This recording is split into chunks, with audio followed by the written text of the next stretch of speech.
Section 1.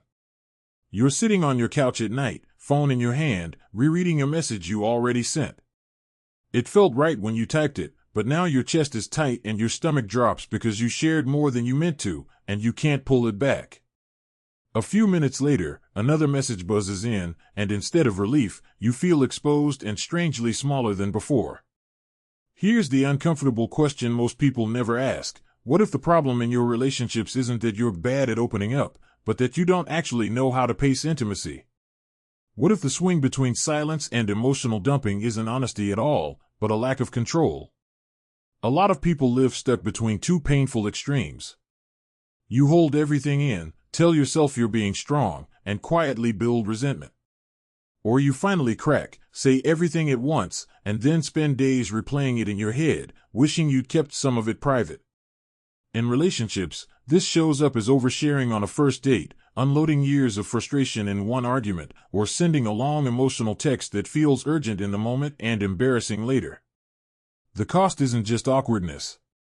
It's trust that gets rushed, boundaries that get blurred, and a steady erosion of your own self-respect. Over time, you start feeling either lonely or exposed, sometimes both at once. Today, you're going to learn something practical and steady. You'll learn what healthy emotional intimacy actually looks like when it's not driven by pressure. You'll learn how to share in stages, so connection grows without that sick feeling afterward. And you'll learn how to feel seen and close to someone without waking up the next day wishing you could delete what you said. Educational content inspired by classical Stoic texts. Not medical, psychological, financial, or legal advice. If you want steady Stoic Focus lessons on emotional control, boundaries, and relationships every week, this is the channel for you. Stay with me until the very end, and while you're here, hit like, tap subscribe, and share your thoughts in the comments. Most people think intimacy means full transparency, all at once. But that belief quietly creates anxiety, regret, and emotional whiplash. First, we're going to slow down and separate intimacy from impulse, so you can see why dumping everything rarely builds the closeness you want. Next, you'll learn how to decide what to share now versus later, without lying or shutting down. Then we'll practice one simple way to respond in emotional moments that protects you from oversharing while still staying warm and honest. After that, you'll see how boundaries actually make relationships feel safer, not colder. Finally, we'll put all of this together in a real-life situation where emotions are high and the old habits would normally take over. If this hits close to home, stay with me. In a bit, we'll walk through a Friday night situation where a single sentence changes the entire direction of a conversation that could have gone very wrong. Most of us were never taught how to handle emotional closeness with intention. We were taught extremes. Either don't talk about your feelings or say everything so people know the real you. Neither of those is wisdom. One leads to distance and quiet resentment. The other leads to exposure without safety. Stoic thinkers warned about acting from impulse long before modern relationship advice existed. Marcus Aurelius noted that what disturbs us isn't the event itself, but how we respond to it. Oversharing is often just an emotional reaction wearing the mask of honesty. What's really happening when you overshare is that your nervous system is trying to get relief. You feel tension, loneliness, or fear of being misunderstood, and your body wants that feeling to stop. So you talk. You explain. You justify. You reveal. And for a moment, it feels like a release. But because the other person hasn't earned that level of access yet, or because the timing is wrong, the relief turns into regret. On the flip side, when you hold everything in, you're still reacting. You're just reacting by freezing instead of spilling. Both patterns come from the same place, letting emotion drive the moment instead of choice. Healthy emotional intimacy isn't about how much you share. It's about how well your sharing matches the level of trust that actually exists. It's paced. It's responsive, not impulsive. And it leaves you feeling grounded instead of drained. This is what we're building here. Not emotional walls. Not emotional floods. Control. As we move through this lesson, notice your own patterns. Think about the last time you regretted what you said, or the last time you wished you'd said more but didn't. Those moments are your data. They show you where your system goes off balance. You're not broken for having these reactions. You're untrained. And training is exactly what this episode is about. You don't need to become colder to protect yourself. You need to become clearer. You don't need to be more open. You need to be more intentional. When you learn to slow the moment down, to choose what you share and when, something subtle but powerful happens. People start to trust you more, not less. Conversations feel calmer. And you stop feeling like you're either hiding or exposed. Hold on to that Friday night image I mentioned earlier. It's a moment when emotions spike, the urge to say everything is strong, and one small pause makes all the difference. We'll come back to it later and let you feel what responding instead of reacting actually looks like in real time.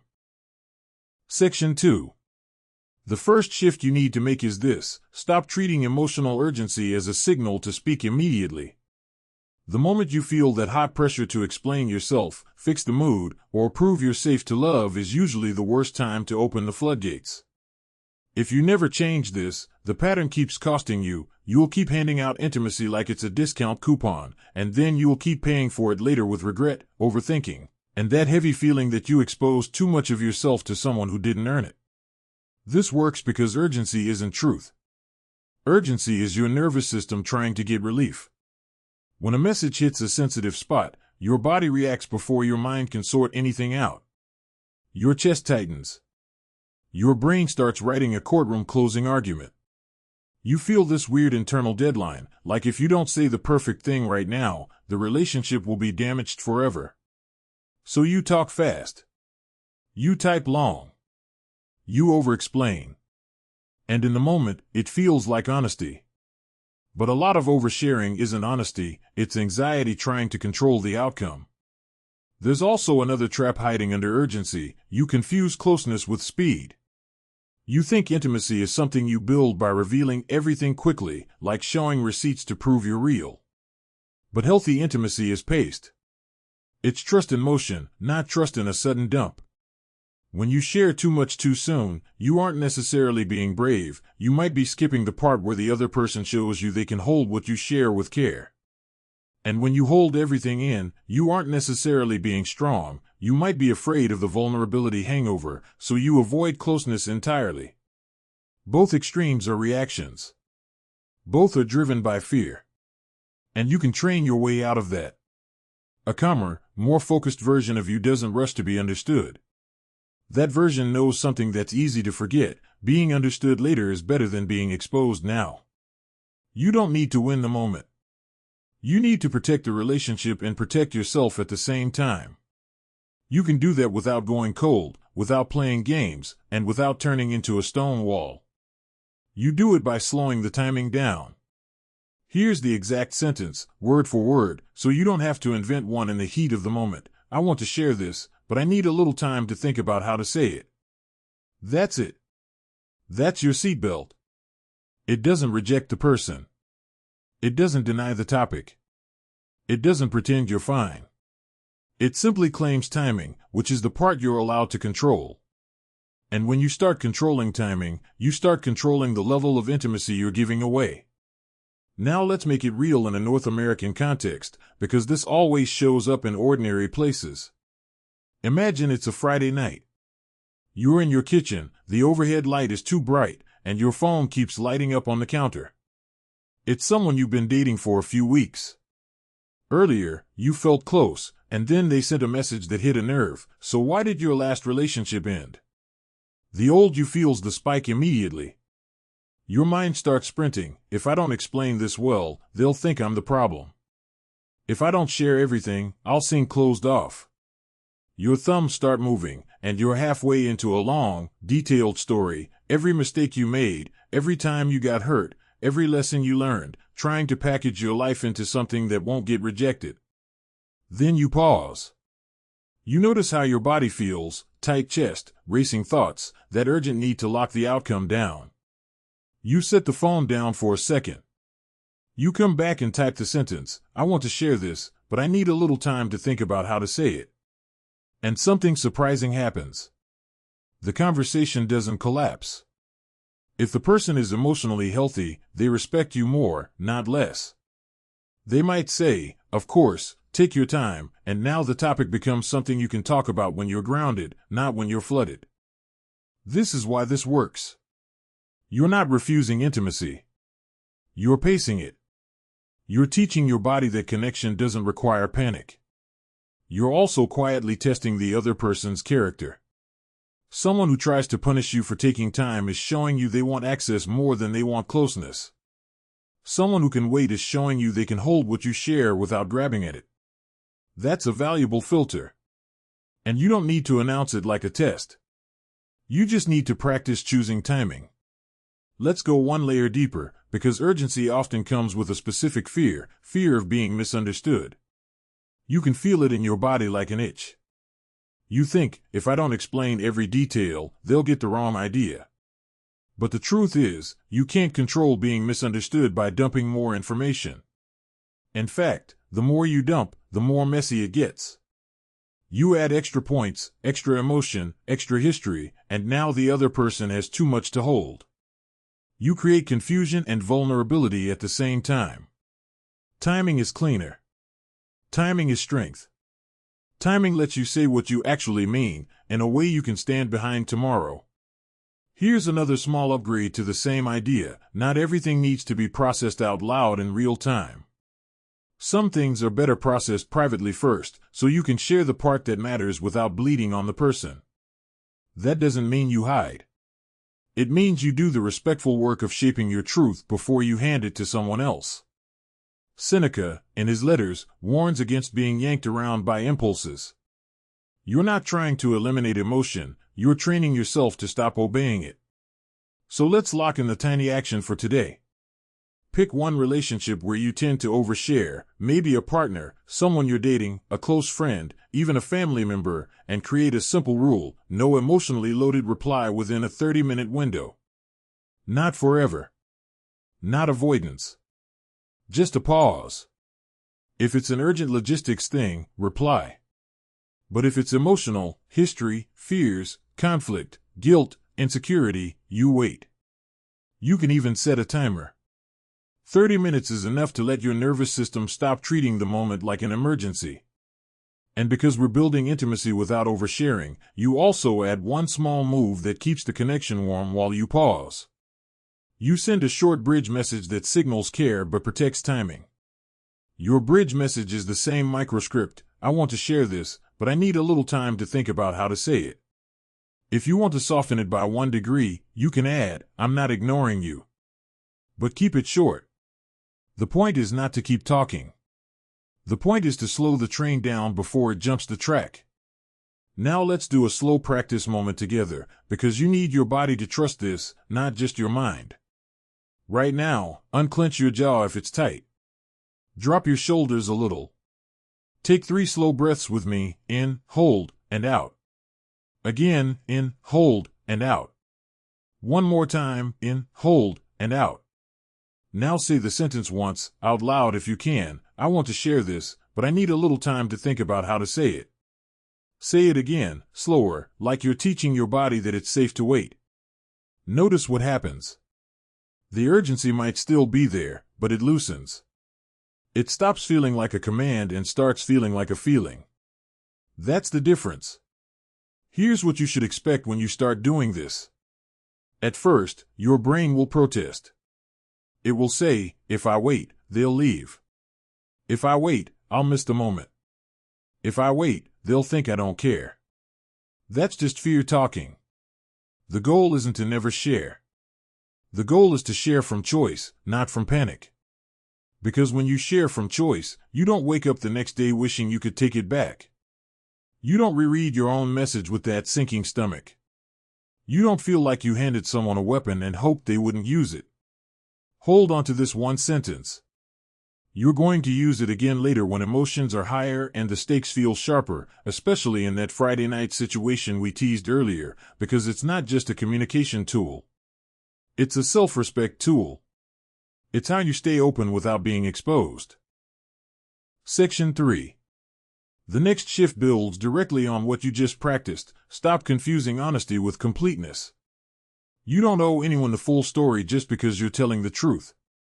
If you never change this, you'll keep feeling that familiar hangover after emotional conversations, the sense that you said something true, but not wisely, and now you wish you'd kept part of it to yourself. Here's why this matters. When people talk about being honest in relationships, they usually mean emotional accuracy. They mean, I'm not lying about how I feel. But there's another dimension that rarely gets discussed: emotional dosage. Just like medicine, too much of the right thing at the wrong time can still cause harm. Oversharing often happens because you think honesty requires total disclosure. So once you start talking, you feel morally obligated to say everything, even details the other person hasn't earned and you haven't fully processed. This works because your mind likes clean endings. When you open an emotional topic, your brain wants closure. It wants the whole file transferred so the tension can stop. But relationships don't work like data transfers. They work like trust accounts. You don't deposit everything at once. You make deposits over time, and you watch how the other person handles what you give them. A calmer, more grounded version of you understands this instinctively. That version isn't secretive. It's selective. It knows that restraint isn't dishonesty, it's discernment. Here's the exact line you'll use when you feel yourself sliding from honest into exposed. That's part of it, but not the whole story. Say it exactly like that. Calm. Neutral. No apology built in. This sentence does something subtle but powerful. It tells the truth without handing over the entire emotional file. It signals openness while preserving privacy. And it reminds you that you're allowed to decide how much of yourself is available in this moment. Let's put this into a concrete scene. Imagine you're sitting across from someone at a casual dinner spot, nothing fancy, just a neighborhood place. You've been seeing each other for a month or two. The conversation turns personal, and they ask, "Why are you so guarded sometimes?" Internally, you feel that familiar pull. The old pattern wants to launch into a full explanation: childhood dynamics, past betrayals, the one relationship that really messed you up, the way you learned to protect yourself. You can already feel the words lining up, heavy and detailed. Instead, you pause. You take a breath. And you say, "That's part of it, but not the whole story." Then you share one clean, contained piece: "I've learned to take my time opening up, because I value trust." You stop there. You don't rush to justify. You don't dump context. You let the moment breathe. If the other person leans in with patience, you can share more later. If they push or pressure, you've just learned something important about how they handle boundaries. This is why this works psychologically. When you share everything at once, you collapse the natural rhythm of intimacy. You skip curiosity. You skip mutual discovery. You turn something relational into something transactional, like you're trying to pay up front to secure acceptance. But intimacy grows through exchange, not confession. When you give a partial truth that's still honest, you leave room for the relationship to move forward organically. There's also a self-respect component here that's easy to miss. Every time you overshare, there's a quiet message you send yourself: my feelings need immediate validation from someone else. When you practice partial truth instead, the message shifts: I trust myself enough to pace this. That shift changes how you feel after the conversation. You leave feeling steady instead of hollow. You don't replay your words with dread. You don't feel like you handed over leverage you can't get back. Now let's name the stakes if you don't adopt this. If you keep equating honesty with full disclosure, you'll keep creating emotional imbalances. You'll feel closer than the relationship actually is, and that gap hurts. It leads to disappointment when the other person doesn't meet you at the level you jumped to prematurely. Over time, that pattern teaches you the wrong lesson: that intimacy is dangerous, when the real issue was timing, not closeness itself. Here's today's tiny action, and it's very specific. The next time someone asks you a personal question that feels a little too deep for the moment, practice giving a one-layer answer instead of the whole stack. One layer means one sentence that's true and complete by itself, without backstory. Then stop. Don't add a second layer unless the moment genuinely calls for it. You're training yourself to feel the edge and not tumble over it. To make this even more concrete, choose one topic ahead of time, something like your past relationship, your finances, or a family issue, and decide what your first layer sentence is. Write it down if you need to. That way, when the question comes, you're not improvising under pressure. You already know how to be honest without being exposed. Let's slow this down with a brief practice, because this skill lives in your body as much as your mind. Right now, think of a question someone often asks that makes you overshare. You don't have to relive the whole thing, just bring the topic to mind. Notice where you feel the tension. Maybe it's a tightening in your chest or a buzzing in your head. Take one slow breath in and a long breath out. As you breathe out, silently say, "I don't have to say everything to say something true." Let that sentence land. Say it again, a little slower. This is you teaching your system that honesty doesn't require self-exposure. There's another subtle benefit to this approach that shows up over time. When you stop oversharing, people often become more curious, not less. They ask better questions. They lean in instead of zoning out. You're no longer flooding the conversation. You're inviting engagement. And if someone loses interest because you didn't give them your whole emotional history on demand, that's not a loss. That's clarity. You're not closing yourself off by doing this. You're opening yourself on your terms. You're shifting from emotional reflex to emotional choice. And that choice compounds. It changes how you show up in dating, friendships, family conversations, and even work relationships where emotional boundaries matter just as much. Keep this sentence close, that's part of it, but not the whole story. You're going to see how powerful it becomes when combined with timing and boundaries, especially when the conversation turns tense and you feel tempted to explain yourself into exhaustion. In the next part, we'll build on this by looking at what happens when you stop explaining and start setting clean emotional limits instead. Section 4. The next shift is where most people get uncomfortable. Stop explaining your boundaries. The moment you feel the urge to justify, defend, or soften a limit, you weaken it. If you never change this, you'll keep feeling drained after conversations where you technically said no, but emotionally gave everything away anyway. Here's the core claim. Boundaries don't require consensus to be valid. They require clarity. When you over-explain a boundary, you are no longer setting a limit, you're negotiating your right to have one.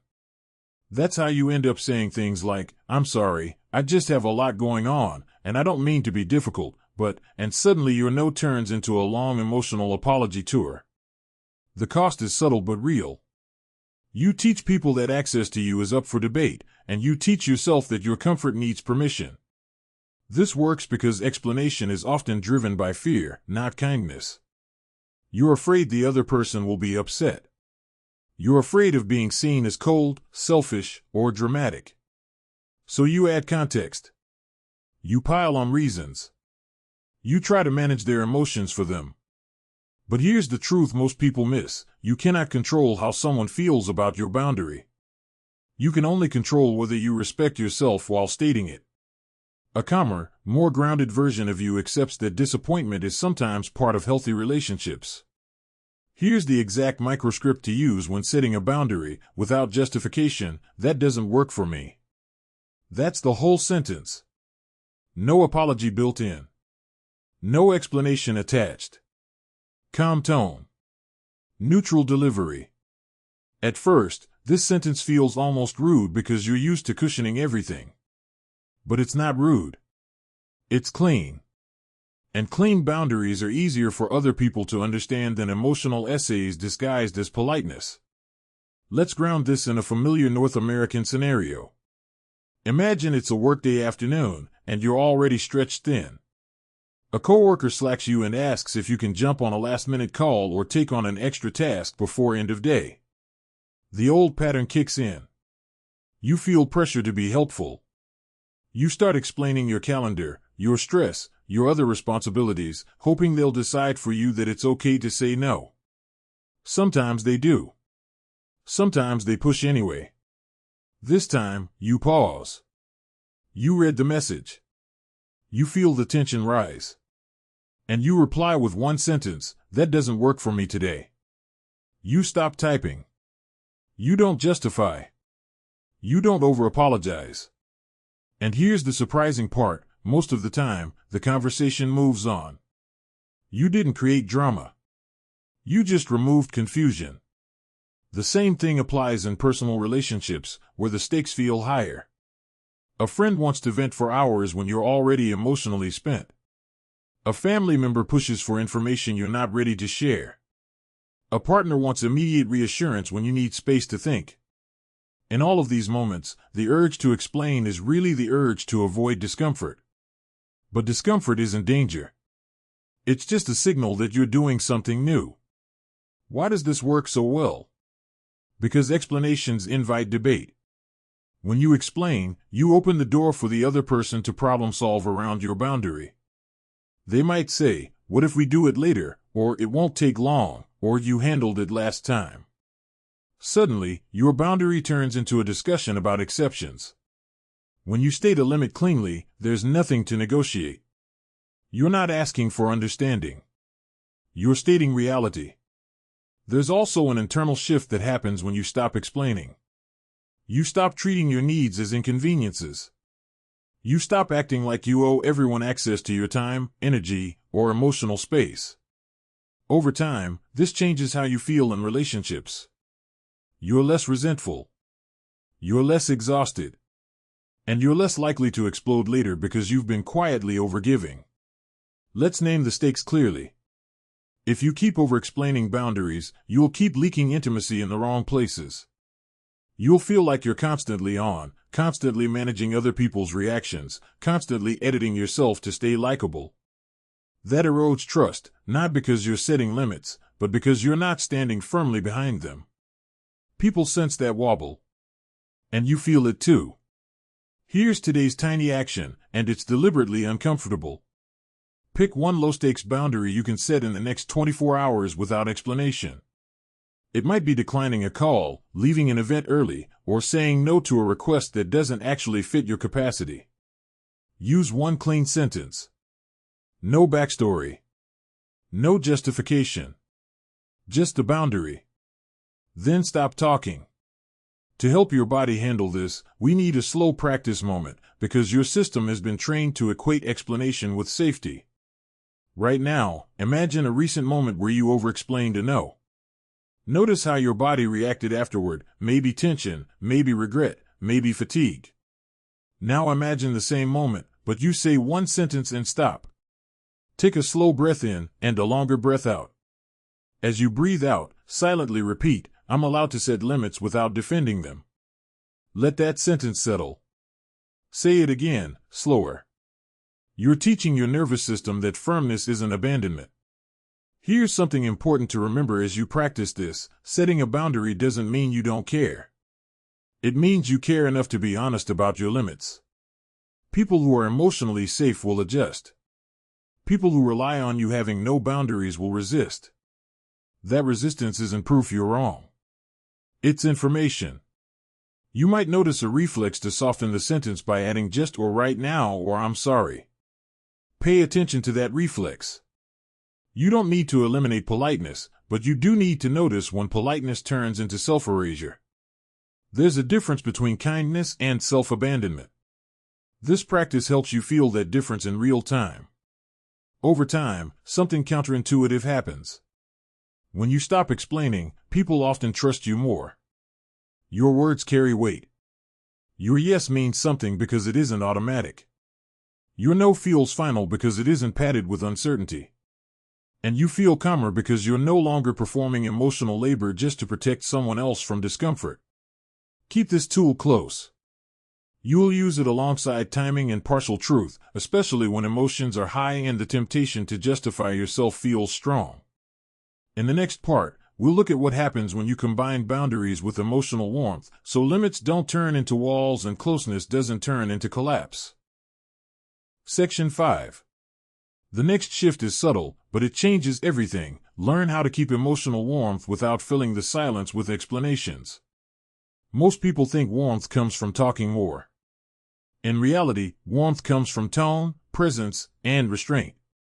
If you never learn this, you'll keep swinging between two unsatisfying options. Either you pull back so hard that people feel shut out, or you overcompensate by saying too much and feeling exposed afterward.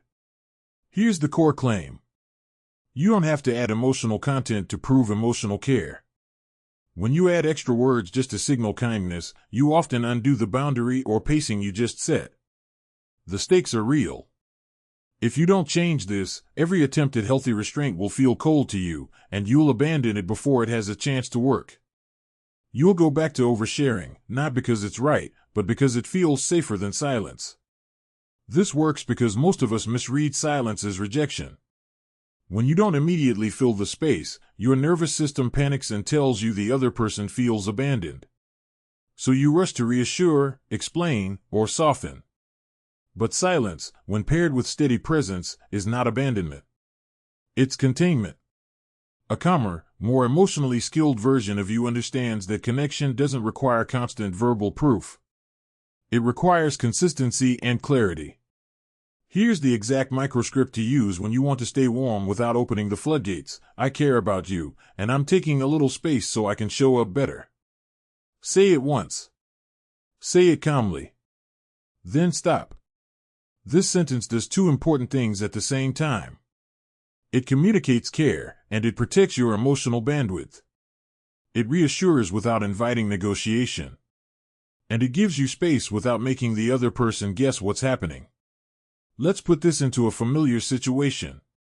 Imagine you're in a relationship or early dating stage, and a conversation starts getting emotionally charged late at night. Maybe it's about expectations, a misunderstanding, or something unresolved from earlier in the week. You're tired. You can feel yourself getting reactive. The old pattern is to keep talking until something breaks. Either you say too much, or the conversation spirals into conflict. This time, you pause. You feel the urge to explain everything so the other person doesn't feel hurt. Instead, you say, I care about you, and I'm taking a little space so I can show up better. You don't add a paragraph. You don't justify the space. You don't keep the thread going. You put the phone down. And instead of the usual regret, you feel something unfamiliar, steadiness. Why does this work? Because emotional warmth isn't about volume. It's about reliability. When your words are fewer and cleaner, they carry more weight. The other person doesn't feel shut out because you named care explicitly. And you don't feel exposed because you didn't bleed your feelings out under pressure. You created a pause that protects the relationship instead of threatening it. Now let's address a common fear. Won't this make me seem distant? Only if you disappear without context. Warmth without oversharing is about pairing limits with presence. You're not ghosting. You're not stonewalling. You're signaling intention. That's a critical difference. Someone emotionally mature hears that sentence and feels safer, not less safe. Someone who demands constant access may push back, but that pushback is information, not a failure. There's also an internal benefit that matters just as much. When you stop overcommunicating care, you stop outsourcing emotional regulation. You stop needing the other person to calm you down in the moment. You take responsibility for your own state first, then return when you can actually connect.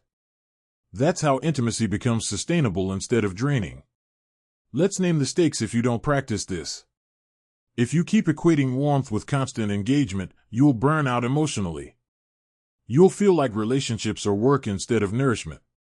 And eventually, you'll either shut down or explode, neither of which builds trust. Warmth plus restraint is the middle path that keeps closeness alive without sacrificing yourself. Here's today's tiny action.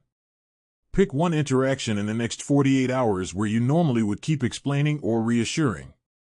Instead, use the microscript once, then intentionally stop engaging for a set period, maybe an hour, maybe the rest of the evening. Not as punishment. Not as withdrawal. As containment. Notice how the urge to re-engage shows up in your body. That urge is the habit you're retraining. Now let's slow this down with a practice moment, because this one often triggers anxiety. Right now, imagine the last time you felt tempted to keep talking just so the other person wouldn't feel bad. Notice where that urge lives in your body. Maybe it's restlessness. Maybe it's a tight chest. Take a slow breath in and a long breath out. As you breathe out, silently repeat, presence doesn't require performance. Say it again, slower. Let your shoulders drop. You're teaching your system that care can be quiet. Another important piece here is consistency. Warmth without oversharing only works if you come back. You don't disappear for days and call it a boundary. You return when you said you would. That follow-through builds trust faster than any emotional essay ever could. When people know you mean what you say, they relax. When they relax, intimacy deepens naturally. You might notice that when you stop filling space, conversations sometimes improve on their own. The other person reflects. The emotional charge drops. What felt urgent becomes manageable. That's not magic, it's nervous systems sinking down instead of escalating each other. Over time, this practice changes how you see yourself. You stop thinking of yourself as either too much or not enough. You become someone who is steady. Someone whose care is real because it's chosen, not compulsive. That steadiness is deeply attractive, not just romantically, but in friendships and family relationships too. Keep this tool alongside the others you've learned: pacing timing, sharing partial truth, and setting clean boundaries. Warmth is what keeps those tools from turning into walls. In the next part, we'll look at what happens when emotional pressure comes from the other person, and how to hold your ground without becoming defensive or cold. Section 6. The next shift is about what you do when emotional pressure comes from the other person. Not your own urgency this time, but theirs. When someone pushes for more access, more reassurance, or more disclosure than you're ready to give, the old pattern is to either cave in or snap back.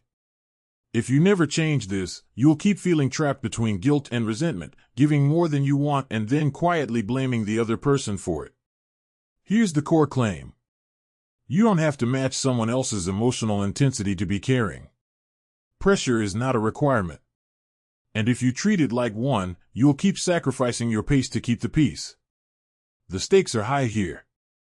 When you let other people's urgency dictate your responses, you lose authorship of your own emotional life.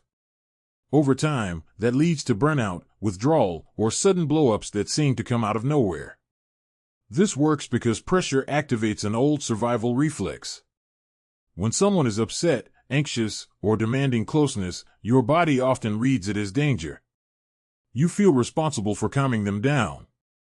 So you explain more, reassure more, share more, anything to reduce the tension in the room or the thread. But that relief is temporary. The next time they feel anxious, the pressure comes back, because you taught them that pushing works. A calmer, more focused version of you understands that regulating someone else's emotions for them is not intimacy. It's overfunctioning. Here's the exact microscript to use when someone is pushing emotionally and you need to hold your ground without becoming cold. I hear that this matters to you, and I'm not able to go further right now. Say it once. Calm voice. No edge. No extra explanation. This sentence does something important. It acknowledges their feeling without agreeing to their demand. It shows respect without surrender.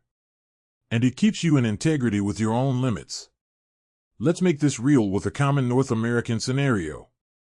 Imagine you're in a relationship or dating seriously, and your partner wants immediate clarity about something you're still processing.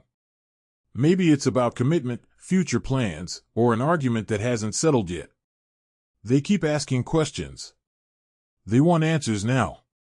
You can feel the pressure rising, like you're being cornered emotionally. The old pattern would either spill everything, half-formed thoughts, fears you haven't sorted out, or shut down completely and go silent. This time, you pause. You feel the urge to fix it.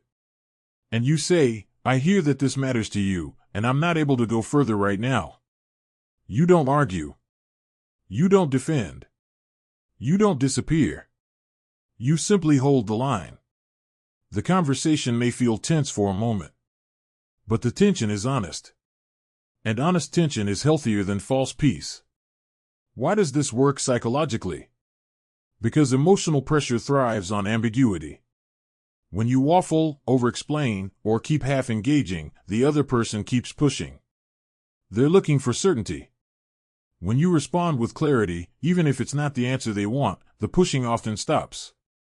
You've given them something solid to react to instead of something they can keep prying open. There's also a deeper identity shift here.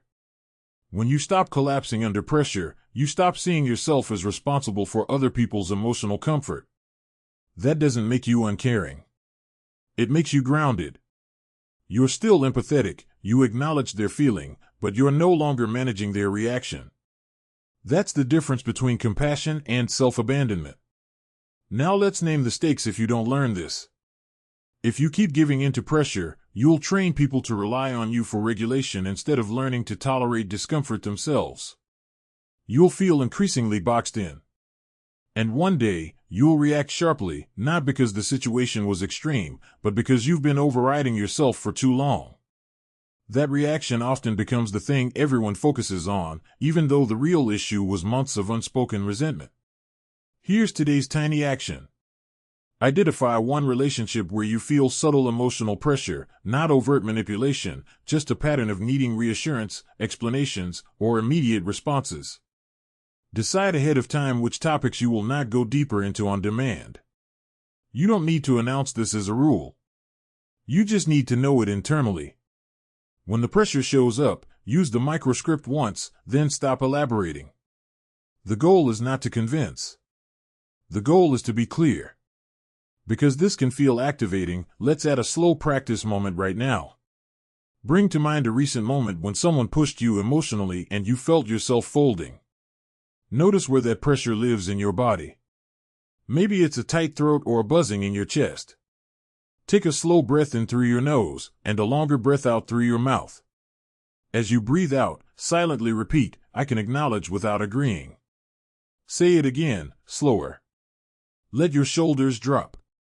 You're teaching your nervous system that pressure is uncomfortable, not dangerous. There's another layer to this that's important. Holding your ground doesn't mean you never revisit the topic. It means you choose when. You can come back later with more clarity, more calm, and more intention. That actually builds trust. People learn that when you do share, it's real, not something squeezed out of you under stress. You may notice resistance when you first practice this. The other person might push harder, accuse you of being distant, or say you're shutting them out. Stay steady. You don't need to argue with their interpretation. You don't need to prove your care in that moment. Over time, emotionally healthy people adjust. Emotionally unhealthy dynamics reveal themselves. Either way, you gain clarity. As this skill settles in, something shifts inside you. You stop feeling hunted by other people's needs. You stop bracing for the next emotional demand. And because you're no longer leaking energy under pressure, you actually have more capacity for genuine intimacy when the moment is right. Keep this tool close. It pairs with everything you've learned so far: pacing timing, sharing partial truth, setting clean boundaries, and maintaining warmth. In the next part, we'll look at what happens after the moment passes, how to return to connection intentionally, without reopening the wound or restarting the cycle.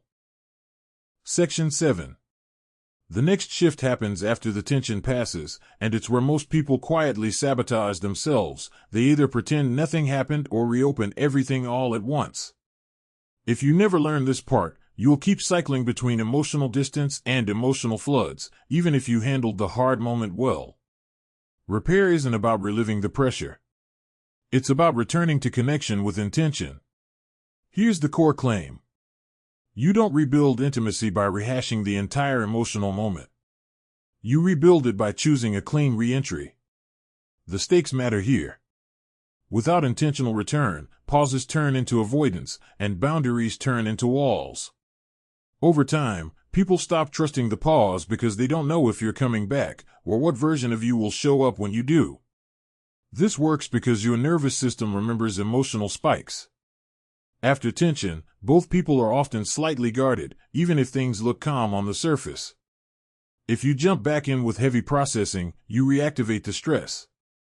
If you act like nothing happened, the unspoken tension lingers. A calmer, more grounded version of you understands that repair doesn't require depth right away. It requires steadiness first. Here's the exact microscript for returning to connection after space. I've had some time to think, and I'm ready to talk now, at a calm pace. Say it once. Neutral tone. No apology baked in. No dramatic setup. This sentence does three things at once. It signals follow-through. It sets a tempo.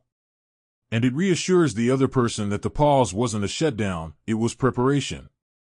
Let's put this into a concrete, everyday scene. Imagine that Friday night situation we've been circling. The conversation got tense. You used space instead of spiraling. You slept. Now it's Saturday morning. In the past, you might avoid the topic all day, hoping it fades. Or you might wake up with a surge of courage and send a long message unpacking everything at once. This time, you check in with yourself first. You notice that you feel steadier, not perfect, but calmer. You send one simple message, I've had some time to think, and I'm ready to talk now, at a calm pace. That's it.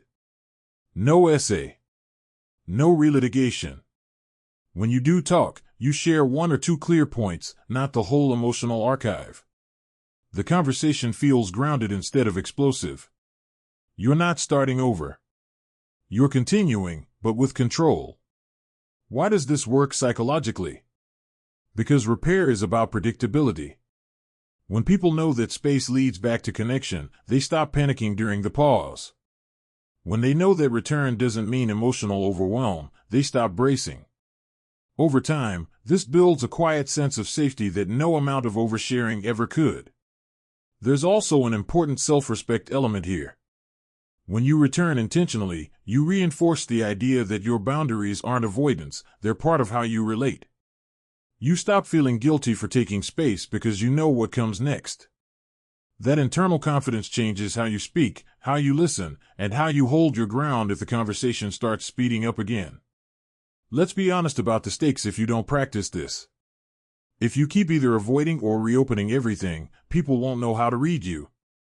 Some will push harder next time, afraid you'll disappear.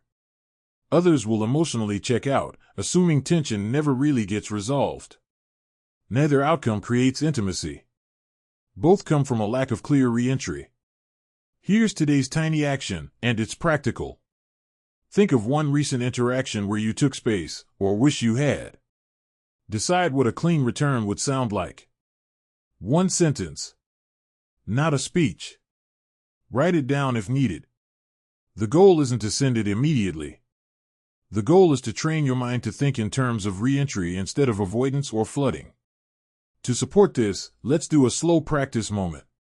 Right now, bring to mind a conversation you paused recently. Notice any residual tension in your body. Maybe it's subtle. Take a slow breath in and a long breath out.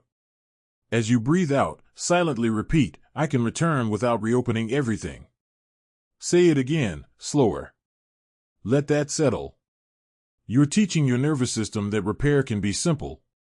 There's another layer here that's easy to miss. When you return calmly, you also get to observe how the other person responds. Do they respect the pace you set? Do they escalate immediately? Do they meet you where you are? This isn't about judging them harshly. It's about collecting data. Healthy intimacy is mutual. It adapts. And when it doesn't, that information matters. You might feel tempted to preemptively soften the return by over-explaining why you needed space. Notice that impulse. It's the same old reflex, manage their feelings so you don't feel uncomfortable. You don't need to erase all discomfort to be kind. You just need to be clear and consistent. Over time, consistency does more relational work than any perfectly worded explanation. As you practice this, something shifts in how conflict feels. It stops feeling like a cliff, either you fall off or you avoid it entirely. It starts feeling like a curve you can navigate. You know you can slow down. You know you can return. That knowledge alone reduces the intensity of future moments, because your system no longer treats them as emergencies. This also changes how you see yourself. You stop thinking, I'm bad at conflict, or I always mess this up. You start thinking, I know how to pause and come back. That identity shift matters. It makes you less reactive in the moment because you trust the process you're building. Keep this practice alongside the others. Timing slows urgency. Partial truth prevents exposure. Boundaries stop leakage.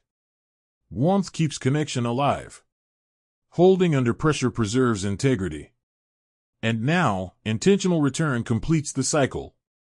In the next part, we'll bring all of this into one place by looking at how to decide what actually deserves emotional energy and what doesn't, so intimacy stays meaningful instead of exhausting. Section 8. The next shift is about discernment, learning to decide what actually deserves your emotional energy. Without this, even good skills get wasted. You can pace, set boundaries, stay warm, and return cleanly, and still feel exhausted if you treat every emotional signal as equally important. If you never change this, you'll keep investing intimacy where it doesn't grow, and then wondering why connection feels draining instead of nourishing. Here's the core claim. Not every feeling deserves airtime, and not every relationship deserves depth. Emotional intimacy is not about being available to everything.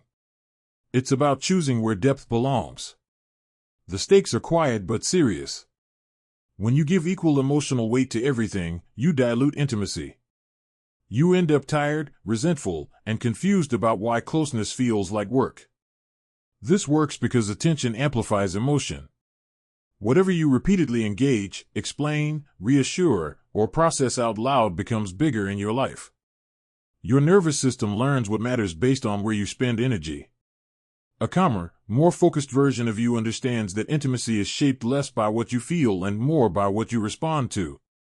That version doesn't ignore emotions. It prioritizes them. Here's the exact microscript to use internally when you feel pulled into unnecessary emotional labor. This matters to me, but not right now, and not like this. Say it to yourself. Quietly. No drama. This line creates separation between feeling and action. It reminds you that relevance and timing are choices, not obligations. And it protects you from turning every emotional ripple into a conversation. Let's ground this in a familiar North American scene. Imagine your phone lighting up throughout the day, group chats, family threads, work messages, social media reactions. Some of them carry emotional hooks, passive-aggressive comments, guilt-laced questions, vague disappointment. The old pattern is to engage with all of it, thinking responsiveness equals care. You answer everything. You clarify everything. You carry the emotional weight of conversations that don't actually move your life forward. This time, you pause and ask a simple question. Does this interaction build trust, clarity, or connection, or does it just consume energy? For the ones that don't, you don't escalate. You don't process. You let them be lighter. You reply briefly, or later, or not at all. And something shifts.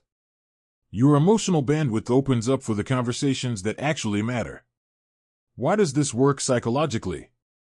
Because intimacy grows where there's reciprocity. When you keep pouring depth into places that can't hold it, people who don't listen, situations that repeat without change, you teach your system that closeness equals depletion. When you reserve depth for relationships that respond with care, your body learns that intimacy is safe. That learning changes how you show up everywhere else. There's also a common confusion to clear up. Discernment is not avoidance. You're not ignoring feelings. You're deciding which ones deserve processing out loud and which ones deserve quiet acknowledgement. Some emotions just need to be felt and released, not explained to another human. When you insist on external processing for everything, you create dependency on response. Discernment restores internal authority. Let's talk about the stakes if you don't adopt this. If you treat every emotional pull as urgent, you'll live in a constant low-grade reactivity. You'll feel like people have access to you by default. And when you finally hit your limit, you'll withdraw abruptly, confusing everyone, including yourself. Discernment prevents that crash by spreading energy intentionally instead of leaking it constantly. Here's today's tiny action, and it's concrete. For the next 24 hours, choose one emotional input you will not process out loud. It might be a complaint you usually defend against, a message you usually over-explain, or a feeling you normally rush to share. You still feel it. You still acknowledge it privately. You just don't give it airtime. At the end of the day, notice what it did to your energy. Because this can feel edgy, let's add a slow practice moment right now. Bring to mind a recent interaction that drained you more than it deserved to. Notice the sensation in your body when you think about it, maybe heaviness, irritation, or tightness. Take a slow breath in and a longer breath out. As you breathe out, silently repeat, "I choose where my depth goes." Say it again, slower. Let that sentence settle. This is you reclaiming agency. There's an important follow-through piece here. Discernment isn't just about saying no to what drains you. It's about saying yes, fully, to what deserves you. When you free up emotional space, you can show up more present, more generous, and more honest in the relationships that matter. Your listening improves. Your sharing gets clearer. You're not rationing energy anymore. You might notice discomfort when you stop engaging with certain emotional pulls. That discomfort is often guilt, not truth. Guilt comes from old rules about availability and niceness. Truth comes from your lived experience of what actually builds connection. Let guilt be there without obeying it. Over time, it quiets down. This practice also sharpens your intuition. When you stop flooding your system with noise, you can feel more clearly which conversations deserve depth and which ones just want reaction. That clarity makes earlier tools easier to use. Timing becomes obvious. Partial truth feels natural. Boundaries don't feel harsh. Warmth doesn't turn into performance. Pressure loses its grip. Return becomes smoother. As this settles in, you'll notice a subtle identity shift. You stop thinking of yourself as emotionally available to everyone. You start thinking of yourself as emotionally intentional.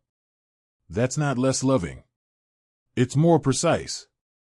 And precision is what keeps intimacy alive over time. Hold on to that internal line, "This matters to me, but not right now, and not like this." You'll use it when deciding what to engage, what to pause, and what to release.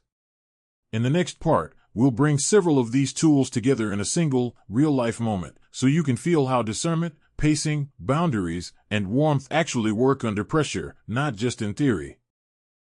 Section 9. It's Friday night, and the day has already taken more out of you than you expected. Work ran long. Traffic was slow. You finally get home, drop your bag by the door, and sit on the edge of the couch with your phone in your hand. You tell yourself you're just going to check one message. That's when it comes in. It's from the person you've been seeing. The tone isn't explosive, but it's loaded. Something like, "I feel like you pull away sometimes, and I don't know where I stand." Your chest tightens immediately. Not because the question is unfair, but because it hits a familiar nerve. This is exactly the kind of moment where you usually lose your footing. The urge rises fast, explain everything, reassure them completely, clear up every possible misunderstanding so this doesn't turn into a problem. You stare at the screen. Your thumbs hover. The old version of you is already drafting a long reply in your head, your intentions, your fears, your past, how much you care, why you are the way you are. You can feel the urgency, that internal pressure saying, "If you don't fix this now, something will break." This is where things usually go sideways. But tonight, you pause. You remember that urgency isn't a command. It's a sensation. You notice your breathing is shallow. So you set the phone down for a second and take one slow breath in, then a longer breath out. Then another. You don't feel calm yet, but you feel a little more contained. Enough to choose. You pick the phone back up and use the sentence you practiced instead of improvising under pressure. You type, "I want to share this, but I need a little time to think about how to say it." You read it once before sending. No extra lines. No softening paragraph. You hit send. For a moment, there's silence. Your body wants to fill it. You feel the itch to add more, to reassure, to explain why you need time so they don't feel rejected. You notice that urge and don't obey it. You remind yourself, presence doesn't require performance. You put the phone face down on the table and stand up to get a glass of water. A few minutes later, your phone buzzes again. They reply with something simple. Not perfect, but respectful. Okay. Thanks for telling me. You exhale without realizing you were holding your breath. The night goes on. You eat. You shower. You let the emotional charge drain instead of feeding it. There are still thoughts, but they're slower now. More coherent. You start to see what actually matters in the conversation and what was just fear talking. You realize you don't need to give your entire emotional history to answer the question. You need to give one honest, contained piece. You go to sleep. The next morning, you wake up without that familiar dread. No message hangover. No replaying your own words with regret. You make coffee, sit at the table, and check in with yourself. You feel steadier. Not detached. Just grounded enough to return intentionally. You pick up your phone and send a single line to reopen the conversation. I've had some time to think, and I'm ready to talk now, at a calm pace. When you do talk later that day, you keep it simple. You don't pretend nothing happened, but you don't relive every emotion either.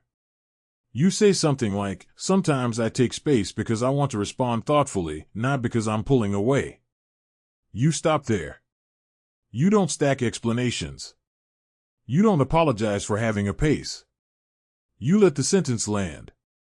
There's a moment where the conversation could speed up again. You feel it. They ask a follow-up that nudges toward more disclosure than you're ready for. The pressure flickers.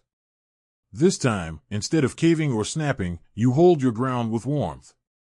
You say, I hear that this matters to you, and I'm not able to go further right now. Calm voice. No edge. Something shifts. The conversation doesn't escalate. It slows. The tension that usually lingers after these talks isn't there. You feel connected without feeling exposed. You didn't overshare, and you didn't shut down. You stayed inside your limits and stayed present. Later that evening, you notice something else. You're not exhausted. You're not replaying the conversation. You're not scanning for damage. Your body feels settled. You have energy left for the rest of your life, for a walk, for a movie, for your own thoughts. That's the real outcome. Not a perfect relationship moment, but a regulated one. What happened wasn't magic. You used several small choices together. You didn't let urgency dictate timing. You shared partial truth instead of the whole story. You set a clean boundary without explaining it away. You kept warmth without overperforming. You returned intentionally instead of avoiding or flooding. And you chose discernment about what deserved depth in that moment. This is what responding looks like instead of reacting. It doesn't remove discomfort completely, but it keeps discomfort from turning into damage. And over time, moments like this change the entire feel of your relationships. They stop feeling like emotional emergencies and start feeling like something you can actually handle. Section 10. This episode was really about one thing: learning how to create emotional intimacy without sacrificing yourself in the process. Not by saying more, and not by shutting down, but by responding with intention instead of reacting from pressure. When you change that pattern, closeness stops feeling like a risk and starts feeling like something you can actually sustain. We began by naming the core problem: how easy it is to swing between holding everything in and oversharing everything at once. Then you learn to slow down emotional urgency, so you don't treat every spike of feeling like a command to speak immediately. Next, you practice telling the truth without telling the whole story, keeping honesty without exposure. After that, you learned how to set clean boundaries without explaining them away, so your limits stay solid instead of negotiable. Then we added emotional warmth without filling the silence, showing that care doesn't require constant reassurance. From there, you practiced holding your ground when pressure comes from the other person, staying present without collapsing or snapping. Next, you learned how to return to connection intentionally after space, so pauses don't turn into avoidance or emotional floods. After that, you sharpened discernment, choosing what actually deserves your emotional energy so intimacy stays meaningful instead of exhausting.